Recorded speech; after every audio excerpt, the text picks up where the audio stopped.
नया नया मार्कर में ही दिक्कत पतला चलता है, लेकिन साफ दिख रहा है।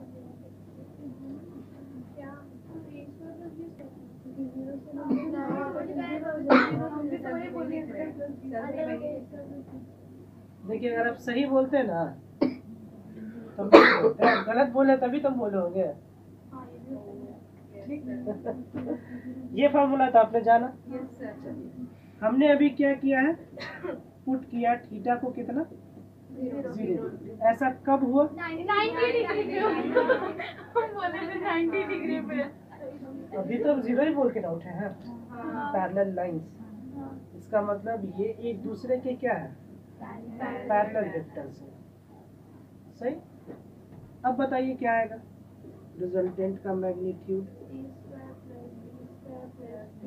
a square plus B square plus 2ab cos theta की जगह 0 डिग्री। ठीक। अब हमको कष्ट करके कोई बता सकता है कि what is the value of cos 0 degree?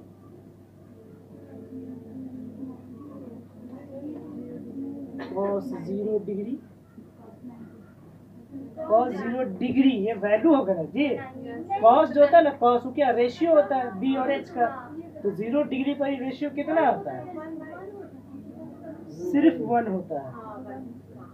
cos 0 degree का वैल्यू 1 होता है। कितना होता है भाई? 1। तो a square plus B square plus 2ab, इसका वैल्यू कितना है? 1 को मल्टीप्लाई करेंगे तो फिर वही रह जाएगा, नहीं लिखेगा। लग रहा है कि कुछ देखा देखा कुछ वही है, a प्लस b का होल स्क्वायर। देखा देखा है, a प्लस बी का होल स्क्वायर, स्क्वायर से रूट कैंसिल कर दिया, a प्लस b, तो r का वैल्यू आ गया a प्लस b। इसको ना हम लोग r मैक्स लिखते हैं।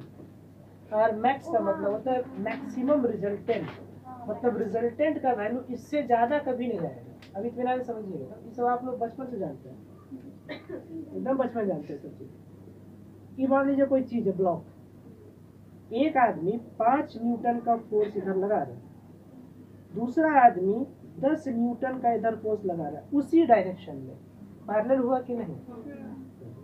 बताइए रिजल्ट कितना आएगा? 5 10 15 सीधा। जब एक तरफ खींच रहे तो दोनों जोड़ दिया जाता है, तो बचपन से आपने 8th क्लास में भी किया होगा। अभी तो वही बोल रहे हैं कि जब आप सेम डायरेक्शन में हो तो रिजल्टेंट निकालने के लिए दोनों को क्या कीजिए, जोड़ दीजिए। तो ऐसे रिजल्टेंट कैसा आएगा, मैक्सिमम, मतलब इन दोनों का मैक्सिमम रिजल्टेंट कितना आएगा, 15 न्यूटन, इससे ज्यादा नहीं आ सकता। ठीक है, तो what is the formula of maximum resultant, a plus B. ठीक है, दोनों वेक्टर के मैग्नीट्यूड को जोड़ दीजिएगा तो मैक्सिमम रिजल्टेंट का मैग्नीट्यूड पता चल जाएगा। क्लियर? इतना नोट कीजिए।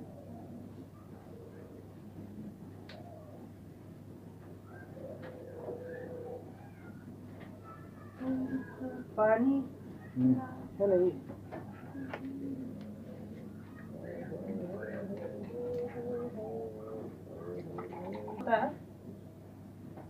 जब डायरेक्शन किधर हो, सेम, दिख रहा है ना इसमें फिगर में, सेम डायरेक्शन में, दोनों सेम डायरेक्शन में ही पैरेलल होता है। ठीक है,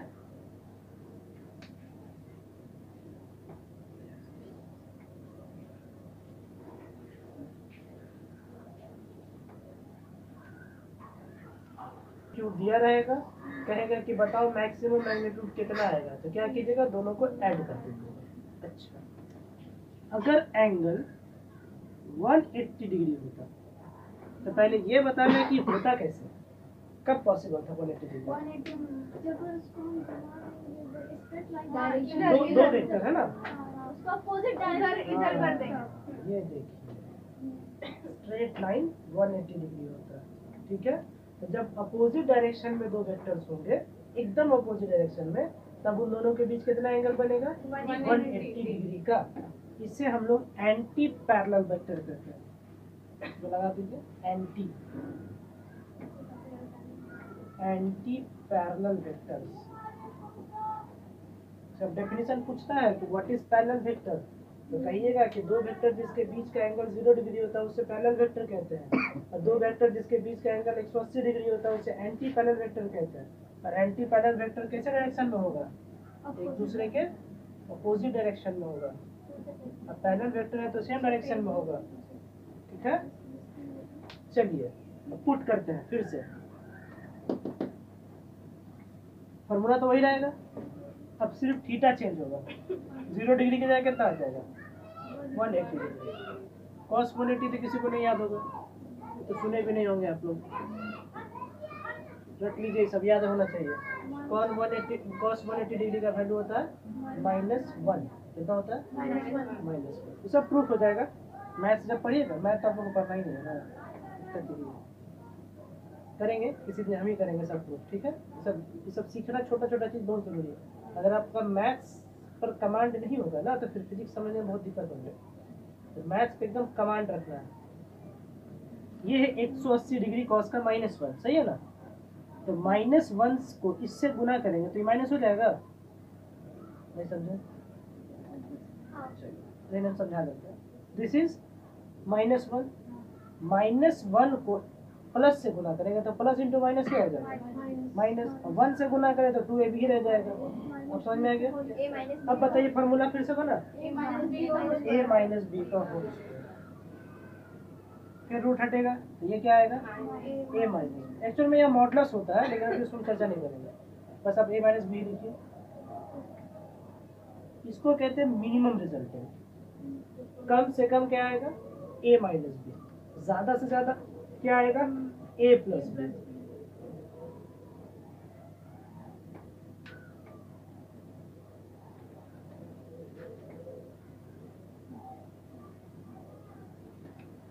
अब देखिए इसी चित्र में ये 5 न्यूटन था, ये 10 न्यूटन है। बताइए रिजल्टेंट कितना होगा? 5। 10 इधर है, 5 इधर है, तो 5 कैंसिल हो गया, 5 बचा। इस तरफ कि उस तरफ? इस तरफ।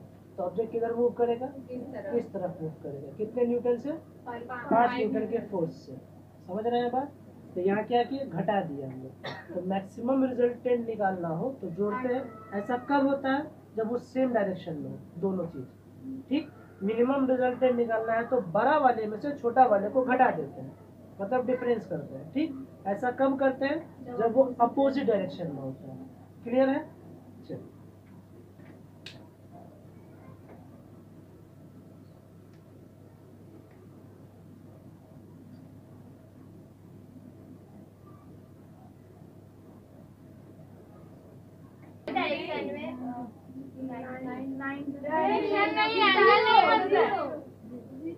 कहाँ है आप लोग? तबियत ठीक है सबका?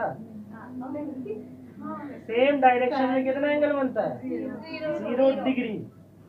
अपोजिट डायरेक्शन में कितना एंगल बनता है? हाँ, तबियत ठीक रखिए।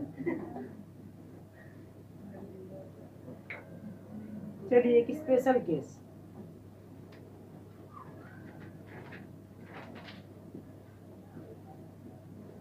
दो चीज के बीच में 90 डिग्री का बनता है।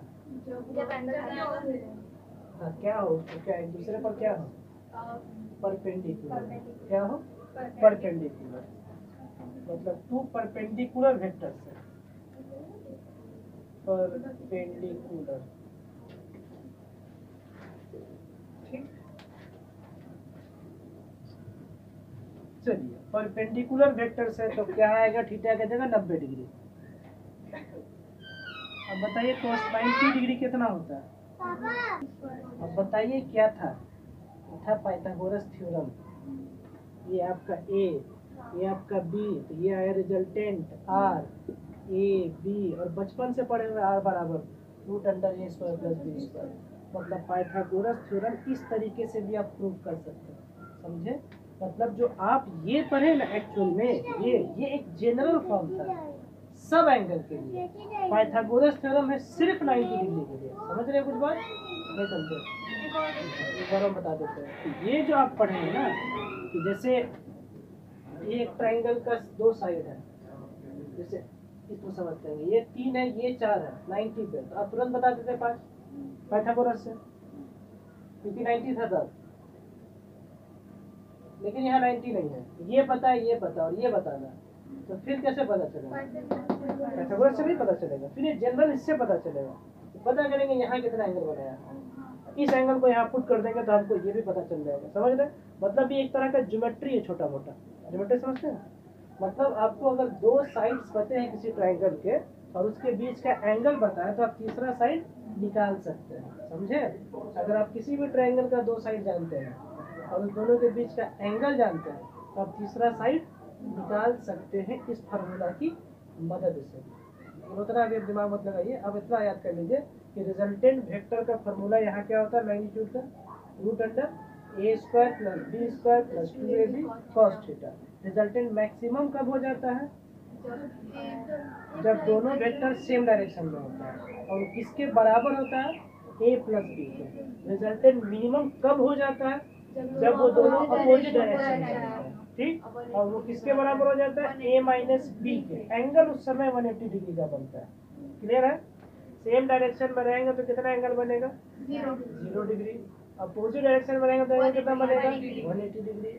सेम डायरेक्शन में रिजल्टेंट निकालने के लिए क्या करना है? जोड़ देना है। अपोजिट डायरेक्शन में निकालने के लिए घटा देना है। जोड़ने से कैसा रिजल्टेंट मिलता है? मैक्सिमम। घटाने से कैसा मिलता है? मिनिमम। दिमाग में घुसा? चलिए वो सवाल पाइथागोरस के बारे में आप बोल, वो तो 90 डिग्री के बनेगा और ये जो बनेगा वो 90 डिग्री से होता है। सबके लिए 90 के लिए भी है, 60 के लिए भी है, 40 के लिए भी है, सब के लिए। ठीक? ये जनरल समझते हैं बात आप? 90 डिग्री मिनिमम है कि मैक्सिमम? 90 डिग्री कुछ नहीं है, कुछ नहीं है, नहीं कुछ नहीं, बस ऐसा ही पाइथागोरस को प्रूव करने के लिए डाल दिए थे। ये कुछ है नहीं लिखे अभी तक। अब जैसे एक सवाल छोटा सा कि दो फोर्स है मेरे पास, एक F1 जिसका मैग्नीट्यूड दिया मान लीजिए 5 न्यूटन का, एक F2 इसका मैग्नीट्यूड दिया मान लीजिए 15 न्यूटन का। ठीक है? तो इसका पॉसिबल रिजल्टेंट क्या 20 न्यूटन हो सकता है? क्या 16 न्यूटन हो सकता है? क्या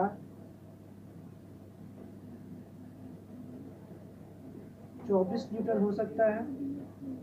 क्या 5 न्यूटन हो सकता है? 20 होगा। दो फोर्स लग रहा है, एक 5 न्यूटन का, एक 15 न्यूटन का, तो उसका पॉसिबल रिजल्टेंट कौन कौन हो सकता है? 20 हो सकता है। कब हो सकता है ये? मैक्सिमम रिजल्टेंट, मतलब वो सेम डायरेक्शन में लग रहा था। ठीक? इत्मीनान से रुकिए ना पहले। ये पॉसिबल है कि नहीं? 16 न्यूटन नहीं पॉसिबल है।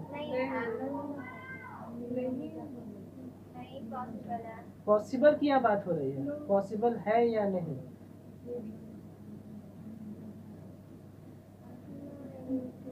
ये क्यों? ये भी नहीं। अरे इतना मैक्सिमम कितना आना चाहिए था? 20। मिनिमम कितना आना चाहिए था? 10।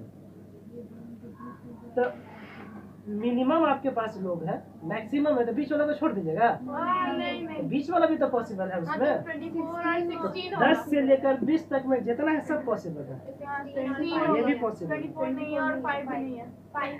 नहीं है। 10 कम से कम होना चाहिए था। समझ में कुछ बात आया? मतलब जो बीच में समझा दूंगा। पॉसिबल का मतलब क्या हुआ? जैसे कि आपको बोला गया कि आपके घर का सबसे छोटा आदमी या सबसे बड़ा आदमी चाहिए, बीच वाला भी चल जाएगा, तो उसको छोड़ दीजिएगा बीच वाला को।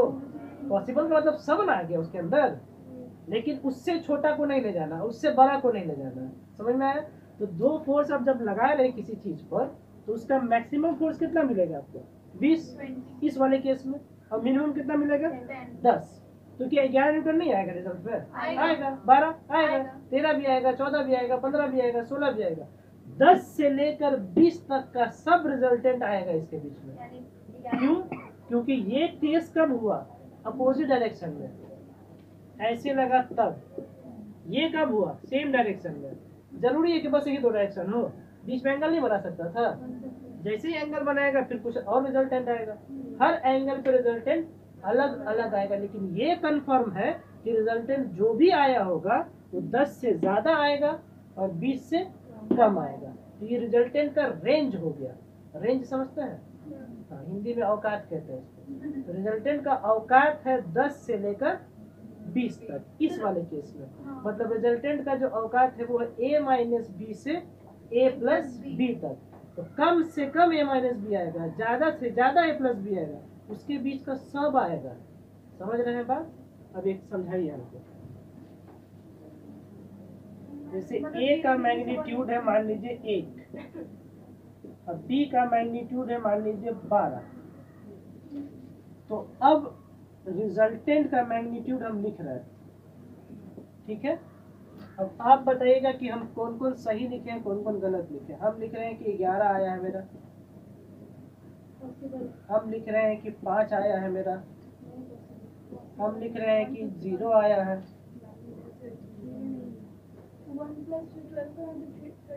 और मान लीजिए हमने लिखा है कि 6 आया। अब इत्मीनान से देखिए, ये दोनों का जोड़ कितना आएगा? 30। तो मैक्सिमम कितना आएगा? 13। मिनिमम कितना आएगा? 11। तो जो भी रिजल्ट आएगा वो किसके किसके बीच आएगा? 11 से 13 के बीच में आएगा। क्या ये 11 है? पॉसिबल है। क्या ये 11 13 के बीच में? नहीं। क्या ये है? नहीं। क्या ये है? नहीं। तो सिर्फ एक 11 पॉसिबल है। बात समझ में आ रहा है? अगर हम यहाँ ऑप्शन एक और डाल देते 12 नहीं, ये पॉसिबल था। तो समझ में आया बात? तो जो भी रिजल्टेंट आएगा हमारा वो कम से कम a-b आएगा, ज्यादा से ज्यादा a+b आएगा, और उसके बीच में जो इनफाइनाइट नंबर्स है, 1 और 2 के बीच में क्या नंबर होता है? Infinite number. सब इसका रिजल्टेंट है। तो कोई पूछ देगा ना कि रेंज इसका कहा है, तो इनफाइनाइट रेंज है इसका, जितना चाहे उतना आंसर निकाल सकते हैं। लेकिन कम से कम कितना निकलेगा? a-b। ज्यादा से ज्यादा कितना निकलेगा? a+b। अब जो भी आया होगा सब इसके बीच में आएगा। समझे कुछ? चलिए अब नोट कर लीजिएगा, समझ गए तो।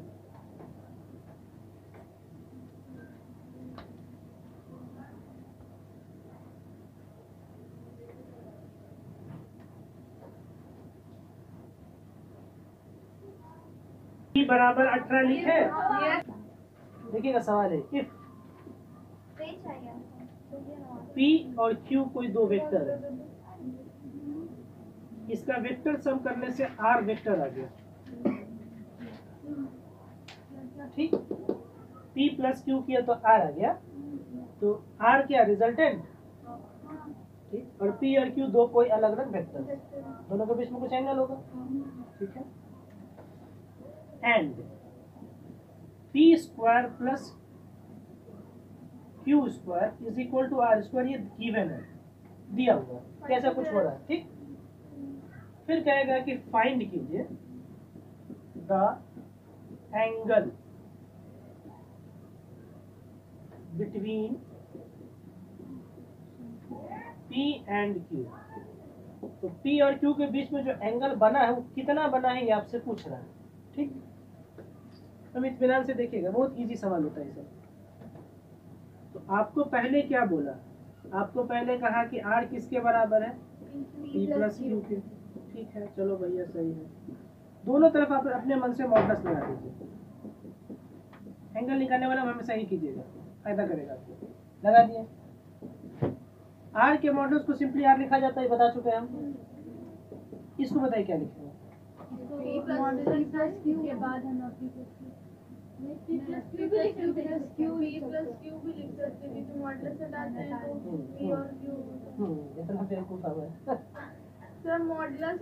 अरे भैया अकेले रहेगा तब, किसी के साथ है, और उतना देर से वही देख रहे हैं आप लोग, किसी के साथ रहता है तो फॉर्मूला बन जाता है। देखिए गौर से, क्या फॉर्मूला? हाँ, तो अंडर रूट ए स्क्वायर, ए नहीं ना है, पी ना है, P square plus Q square plus 2pq cos theta, ये ना बोलिएगा जी। अब इधर रूट है, उधर है, एक तरफ रूट एक तरफ नहीं हो तो क्या करते हैं बचपन से? Squaring both side. क्या करते थे, याद आया कुछ? स्क्वायरिंग बोथ साइड करेंगे तो इसको आर स्क्वायर लिखाएगा और उधर से रूट हट जाएगा, P square Q square 2pq cos theta. ये आर स्क्वायर देखने में लग रहा है क्या? और उधर भी देखिए तो आर स्क्वायर कहीं दिखा आपको? उसका ये वैल्यू यहाँ पुट कर सकते हैं क्या? कंफ्यूज है, पता ना? आर स्क्वायर की जगह बताओ क्या लिख दो?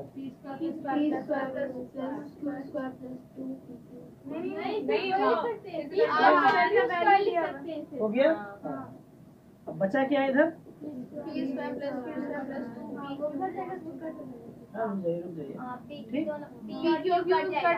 पी स्क्वायर से पी स्क्वायर, क्यू स्क्वायर से क्यू स्क्वायर कैंसिल। इसके पास कितना बचा? और इसके पास पहले कितना बचा? 0। वहाँ क्या बचा? 2pq। ठीक है, हमको एंगल चाहिए, इसका मतलब cos थीटा। मिल जाएगा नीचे,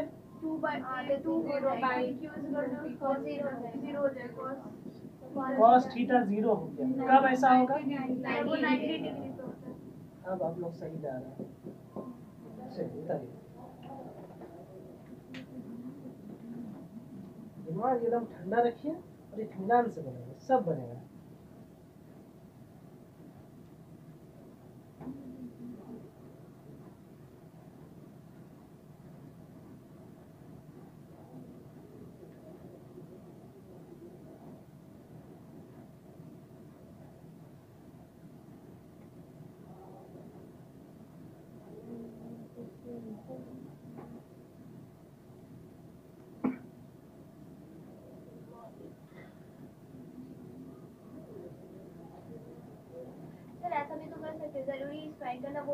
same question, P plus Q are है, P प्लस क्यू आर है, find the angle between P and Q। Try कीजिए, प्रोसेस सारा ऐसे ही, यहाँ तक सेम रहेगा, यहाँ से बदलेगा सिर्फ।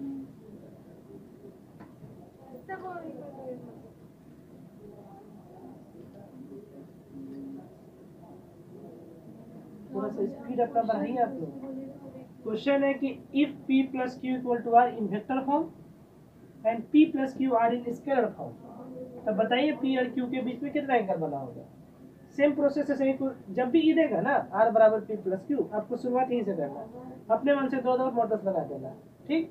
इसके बाद ई R ट्रिक हो जाता है और इसका फार्मूला हो जाता है a square plus b square plus 2b cost. यहाँ तक तो फिर वही है। फिर यहाँ के बाद क्या करना है, स्क्वायरिंग बोथ साइड कर लीजिए, या R का वैल्यू क्या दिया हुआ है, यहाँ क्या लिख दीजिए, R के मतलब P plus Q, squaring both side कीजिए, सॉल्व कीजिए, आंसर आ जाएगा।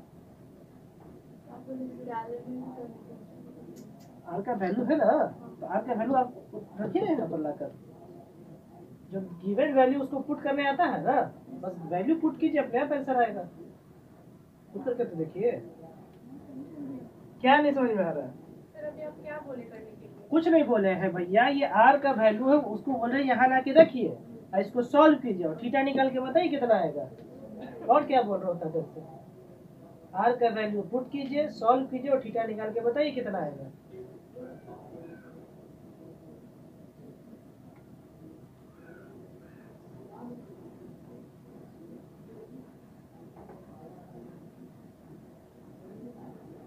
क्या कितना है?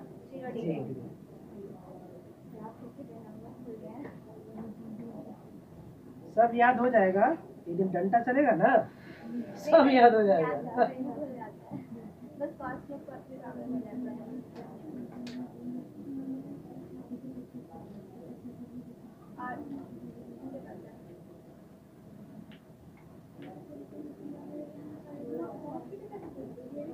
देखिए इधर देखिए, आर के बदले आप क्या पुट कीजिएगा, P प्लस क्यू, क्योंकि हम नहीं क्वेश्चन कह रहा है, पुट कर दीजिए। इधर बना तो ऐसा ही रह जाएगा। अब फिर बताइए, एक तरफ स्क्वायर नहीं है तो क्या करना पड़ेगा, स्क्वायरिंग बोथ साइड करना पड़ेगा। इधर स्क्वायरिंग बोथ साइड कीजिएगा तो होल स्क्वायर ना चढ़ जाएगा जी, इधर से रूट हट जाएगा सारा। P square Q square 2pq cos theta. अब देखिए फॉर्मूला है a प्लस बी का होल स्क्वायर, क्या होता है a square plus B square plus 2ab, और उधर था P square Q square 2pq cos theta. P square Q square cancel हो गया, बचा क्या इसके पास 2pq, इधर क्या बचा 2pq cos थीटा। 2pq से 2pq कट एक बार में कटा, एक बार में। cos थीटा का वैल्यू 1 कब होता है, जब थीटा हो गया खत्म। इतना तो इजी सवाल था। ठीक, उतार लीजिएगा, उतारना है किसी को। चलिए इस तरह का एक सवाल और बस।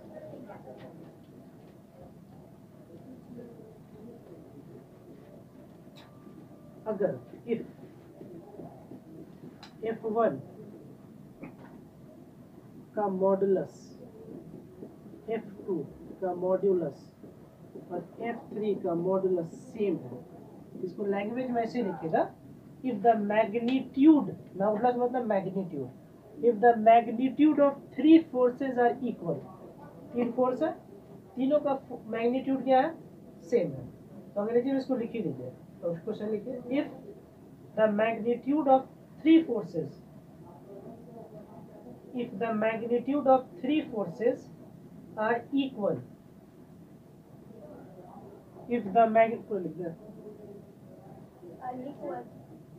हम सवाल लिखते हैं बोर्ड पे देखो, if the magnitude of three forces are equal and the vector sum means f1 plus f2 plus f3 is equal to 0, is 0, then find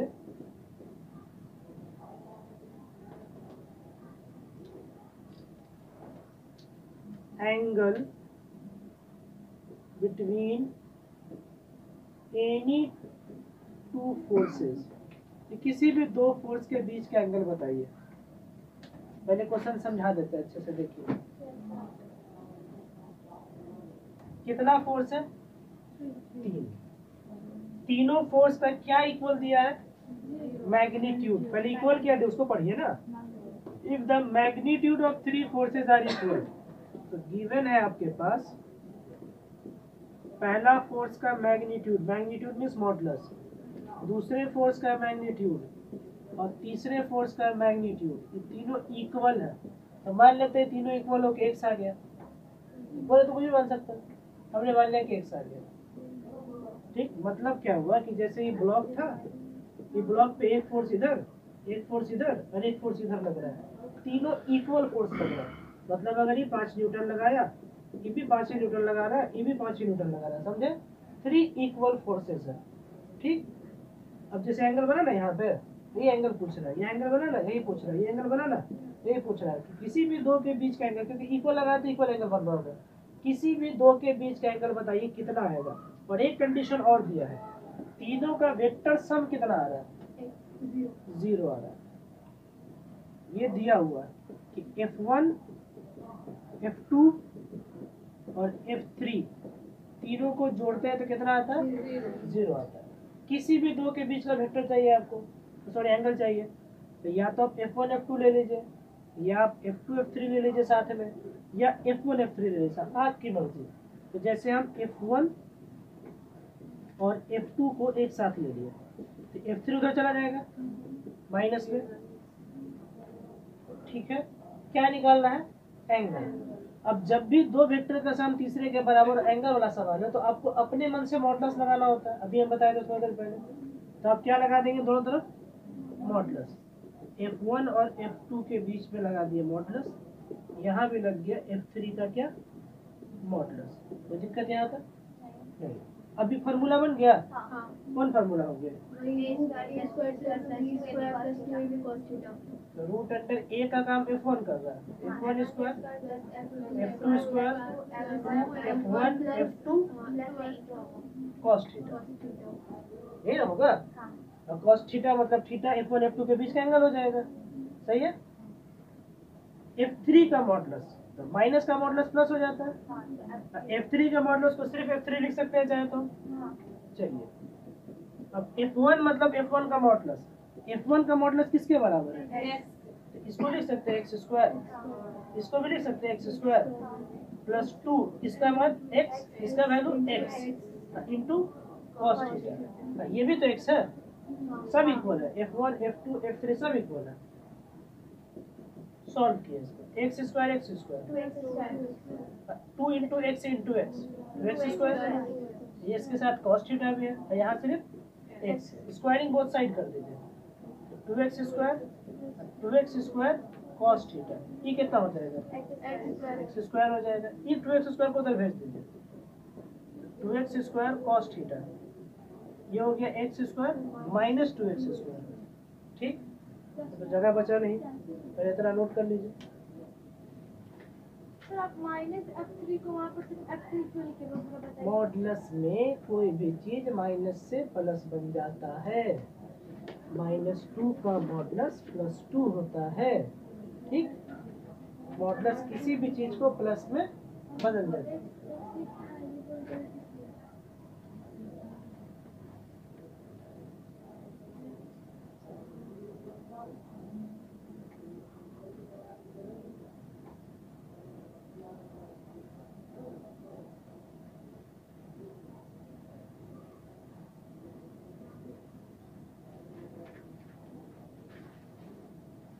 question समझ में आ गया था ना कि एक ही चीज पर कितना फोर्स लग रहा है? 3, तीनों का मैग्नीट्यूड क्या है? सेम है, तो तीनों के बीच में कितना कितना एंगल बन रहा है, ये आपसे सवाल किया गया।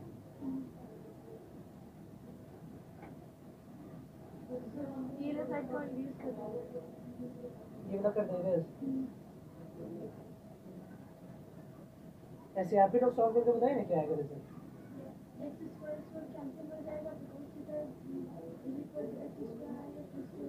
फिर तुम लोग यार वैसे का कॉपी पे क्यों निकलती हो? अभी आइंस्टाइन नहीं बन गई हो, अभी फिर कॉपी पे करो, कुछ दिन बाद बन जाओगे आइंस्टाइन, तो करना फिर मुंह पे। एक्स स्क्वायर में से 2x स्क्वायर घटेगा तो कितना बचेगा? ये माइनस का ना साइन है, एक के था प्लस में कि माइनस में, माइनस एक्स स्क्वायर ना बचेगा, और यहाँ क्या बचा हुआ है? 2x square cos theta. अब ये एक्स स्क्वायर से एक्स स्क्वायर कट जाएगा, तो 2 कॉस थीटा बराबर कितना? -1। 2 कॉस थीटा बराबर -1, तो सिर्फ कॉस थीटा बराबर कितना हो जाएगा? -1/2। किसी को नहीं पता होगा कॉस थीटा में -1/2 कितना होता है? नहीं पता तो याद कर लीजिए, कितना होता है? 120 डिग्री। कॉस थीटा में -1/2 कितना डिग्री का वैल्यू है? 120 डिग्री का वैल्यू। नहीं याद है? ना पता होगा आपको, कहाँ दिक्कत है? 2x² -x² से कैसे करेंगे? घट नहीं गया, घट गया, घटा भी तो 1 दो में से एक नहीं घटता है, x² बचेगा ना। एक्स स्क्वायर तो बचा ही हुआ है ना, क्या बचा हुआ है एक्स स्क्वायर को? वो जो ये कहाँ? 2x² cos θ = -x² ये। लिखे है ना, नीचे सबसे नीचे। सबसे नीचे हाँ। ये इनटू में है, काट दिए, नहीं समझे? 2x बराबर 4 है, ऐसे नहीं काट देता है, वही किया है। कुछ तो नंबर बचता है, ऐसे ही 2 इसके पास 1 बचा, इसके पास 2 बचा, यहाँ भी तो वैसे ही किए, इसको काट दे तो यहाँ 2 बचा हुआ और यहाँ 1 बचा हुआ, 1 तो लिखे यहाँ पे। -1 हुआ ना, सॉल्व करके उनको दिखा दीजिए। अच्छा ठीक है, पूरा लाइन देखो नहीं, पूरा लाइन कर देते हैं हम। नहीं नहीं, पूरा लाइन कर देते हैं। देखिए देखिए, इतना आया था, ये समझ में आया? अगर हमको सिर्फ कॉस थीटा लिखने का मन है, इसका साथ वाला कहाँ जाता है? नीचे, तो नीचे क्या गया? 2x स्क्वायर, अब कटेगा एक्स स्क्वायर, तो यहाँ सिर्फ कॉस थीटा बचा, ऊपर कुछ नहीं बचा, तो -1 बचा होगा /2, और कॉस में 1/2 कितना डिग्री का वैल्यू? कॉस में 1/2 कितना डिग्री का वैल्यू? माइनस में 120। 120। 4 को वैल्यू आज दिखा दिया कॉस का, cos 0 1, cos 90 0, cos 180 -1 और cos 120 -1/2। पूरे फिजिक्स में इस 4 के अलावा किसी का काम नहीं है। 0 का, 90 का, 180 का और 120 का, बस।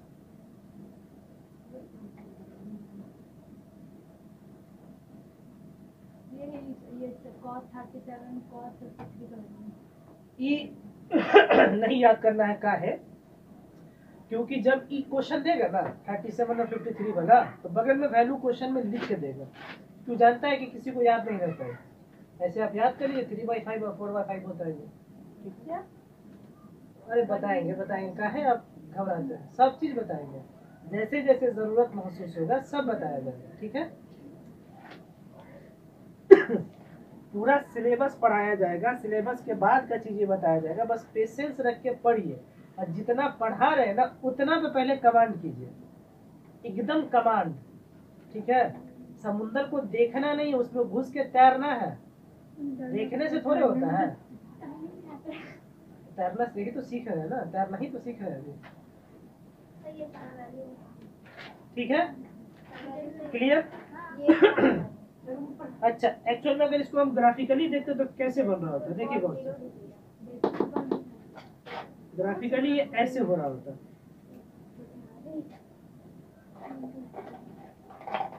ये 120 डिग्री, ये 120 डिग्री और ये 120 डिग्री, कुल मिला के कितना हो गया? 360 होना भी चाहिए था, ठीक है? इसका मतलब कि अगर किसी एक चीज पर आप 120 बना के, दिख रहा ऐसे है ना, 120 इक्वल फोर्स लगाए, मतलब इधर से भी 10 न्यूटन, इधर से भी 10 न्यूटन, इधर से भी 10 न्यूटन। अब कोई ऑब्जेक्ट रखा हुआ था, मान लो कोई आदमी था, इसको 3 आदमी खींच रहा है, इधर से इधर से इधर से, कितना कितना एंगल पे? 120 तीनों सेम फोर्स लगा रहा हूँ, तीनों सेम, तो रिजल्ट कितना आएगा? 0। कहाँ जाएगा वो? कहीं नहीं जाएगा, वहीं का वहीं रहेगा, ठीक है? इसको इक्विलिब्रियम पोजीशन कहते हैं, ये सब पढ़ेंगे हम लोग। इक्विलिब्रियम नहीं, अभी भी लिख सकते हैं चाहे तो आप, जैसे बहुत सारा फोर्स है आपके ऊपर, लेकिन रिजल्टेंट उस फोर्स का क्या है? 0, तो ऐसे फोर्स को कहते हैं इक्विलिब्रियम फोर्सेस, ठीक है? मतलब फोर्स है लेकिन फोर्स काम नहीं कर रहा है।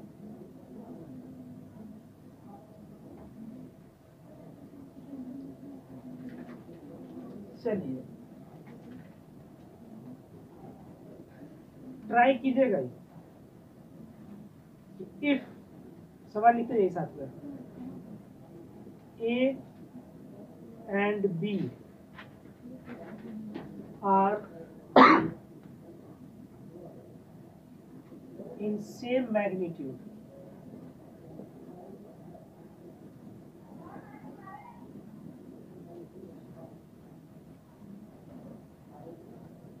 and A plus B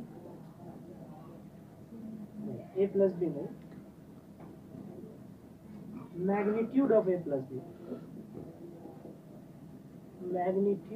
A plus B is n times magnitude of A minus B. Find the angle between A and B. पहले कोई क्वेश्चन समझाओ हमको, क्या क्वेश्चन क्या है? A plus B, पहले शुरू से पढ़िए, शुरू लाइन से, पहला लाइन से पढ़ के समझाइए क्वेश्चन में क्या दिया हुआ है और क्या मांग रहा है आपसे। A plus B का मैग्नीट्यूड हम लोग को दिया हुआ, वो ये सेम है दोनों का, बढ़िया से पढ़िए। A plus B का सेम मैग्नीट्यूड है, फिर A plus B का सेम मैग्नीट्यूड कहाँ से? वो लड़की सही बोल रही है, A और B का मैग्नीट्यूड सेम है। If A and B are in same magnitude, ठीक है, दोनों का मतलब क्या दिया हुआ है कि जो A का मैग्नीट्यूड आएगा वही B का मैग्नीट्यूड आएगा, ये दिया है। मान लेते हैं कितना आएगा? x आएगा, ठीक। फिर क्या दिया, फिर दूसरा चीज दिया, and magnitude of A plus B. A plus B का मैग्नीट्यूड मतलब ए प्लस बी का मॉडुलस, नहीं ना हुआ। इज का मतलब इक्वल, किसके, एन टाइम्स, टाइम्स का मतलब गुना होता है, एन गुना है किसके, ए माइनस बी के मॉडुलस के, मतलब ए माइनस बी के मैग्नीट्यूड के। समझ में आया, नहीं आया, क्या समझ में नहीं आया आपको, बोलिए।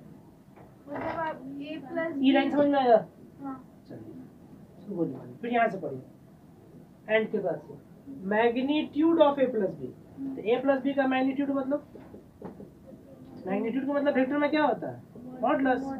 तो ए प्लस बी का मॉडुलस, इज मतलब इक्वल, एन टाइम्स मतलब एन मल्टीप्लाइड, किससे मल्टीप्लाई करना है, magnitude of A minus B से।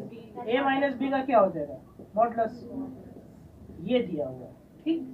तो एक कंडीशन आपको ये दिया है, दूसरा कंडीशन आपको ये दिया है, इन दोनों का यूज करके आपको क्या निकालना है, थीटा, एंगल बिटवीन एंगल। चीज लगाई दिमाग, इसका फॉर्मूला पता है, रूट अंडर वाला, इसका ही पता है, रूट अंडर वाला, बस अंतर है इसमें प्लस 2ab cos थीटा, इसमें माइनस 2ab cos थीटा।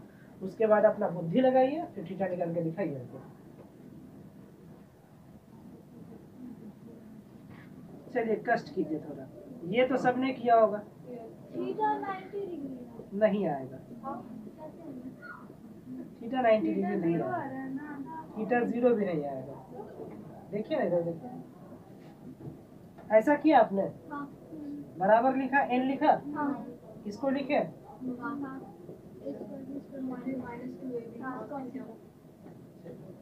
जहाँ जहाँ, अच्छा स्क्वायरिंग बोथ साइड कर दे, कर दी। इसके जगह एक्स स्क्वायर लिखे, इसके जगह भी एक्स स्क्वायर लिखे, और 2 इंटू एक्स इंटू एक्स, तो 2x स्क्वायर लिखे, cos theta. Squaring both side किए तो ये एन एन स्क्वायर बना, ये किए कि छोड़ दिए, ये स्क्वायर नहीं थी। जब स्क्वायरिंग बोथ साइड किए आप, तो ये रूट पे थोड़ी है, ये तो रूट से बाहर है, इस पे तो स्क्वायर चढ़ेगा कि नहीं चढ़ेगा, इसका रूट। स्क्वायरिंग बोथ साइड का मतलब क्या होता है, इधर स्क्वायर करना, इधर स्क्वायर करना, ये स्क्वायर से रूट हटा, ये स्क्वायर से रूट हटा, तो इस पे थोड़ा रूट चढ़ा हुआ था, ये तो अकेले था, तो ये तो स्क्वायर हो जाएगा, ये स्क्वायर हो जाएगा।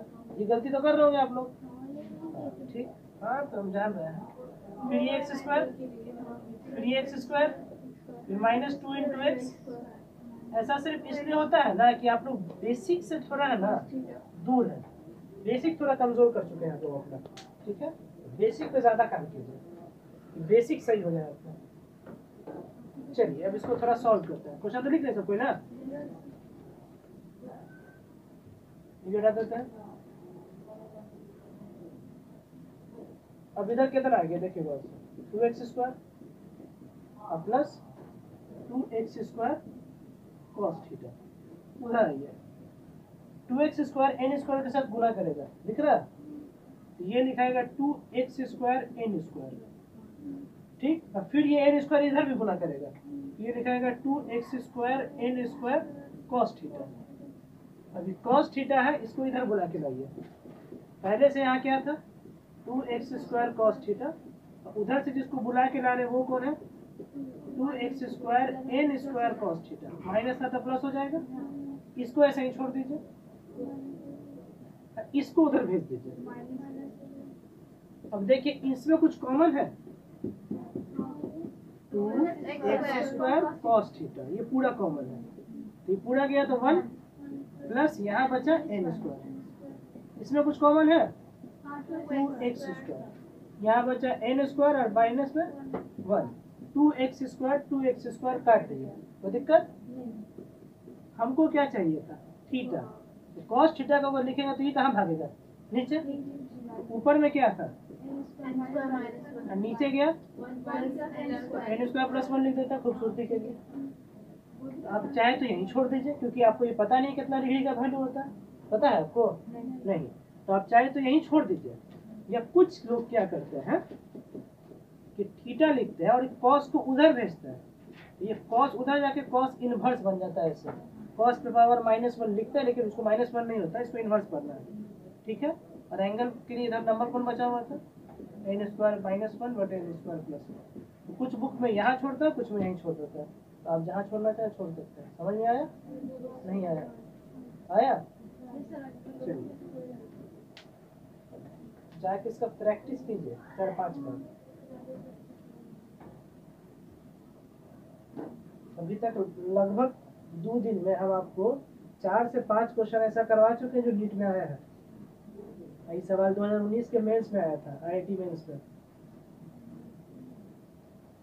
JEE mains and advance exam होता है, और जेईई मेंस का एग्जाम जो सवाल होता है ना, वो नीट में रिपीट कराता है। ठीक है, अगर जेईई मेंस का क्वेश्चन आप बहुत अच्छे से सॉल्व कर रहे हैं तो नीट का सारा क्वेश्चन सॉल्व कर दीजिएगा। और नीट का रिजल्ट आएगा फिजिक्स के बदौलत, इसको दिमाग में घुसा लीजिए। ठीक है, बिना फिजिक्स के बदौलत आपको नीट का रिजल्ट नहीं आने वाला है, क्योंकि आपके साथ जितना लोग बैठेगा ना, सबका बायो अच्छा होगा। पूरे इंडिया में सबका बायो अच्छा रहता है, महीने पेपर है वो सबका अच्छा रहता है, सब फंसता है फिजिक्स में। और जो फिजिक्स में निकल गया वो रैंकर, सीधा रैंकर बनेगा, रैंकर 100, 150, 200 रैंक आएगा आप लोगों का। इसलिए कभी मेहनत कर लीजिएगा। ठीक है, ज़्यादा कुछ नहीं करना, जितना करा रहे हैं ना उतना का प्रैक्टिस अच्छे से कीजिए। बाकी जो शीट बनवाएंगे या जो ऑब्जेक्टिव क्वेश्चन सॉल्व कराएंगे उस पर थोड़ा दिमाग लगाइएगा। प्रैक्टिस खूब करना है, जितना प्रैक्टिस कीजिएगा उतना मजबूत होते जाइएगा, जितना कम प्रैक्टिस कीजिएगा उतना खराब हो जाएगा। समझे सौम्या जी? हमको वो फर्स्ट और सेकंड लाइन समझ नहीं आया। ये और ये लाइन तक समझ आया था? उसके नीचे भी समझा। ये भी आ गया? एक्स स्क्वायर को जोड़े हैं बस, तो कितना हो तो गया? वो हमको पता है वो कैसे लिखे आप। उसके नीचे वाला तो लिखे 2x का cos थीटा, वो cos थीटा वो प्लस। नहीं वो समझ आता है, बहुत इजी है। इसको हम ऐसे ही उतार दिए, यहाँ तक तो दिक्कत नहीं हुआ आपको।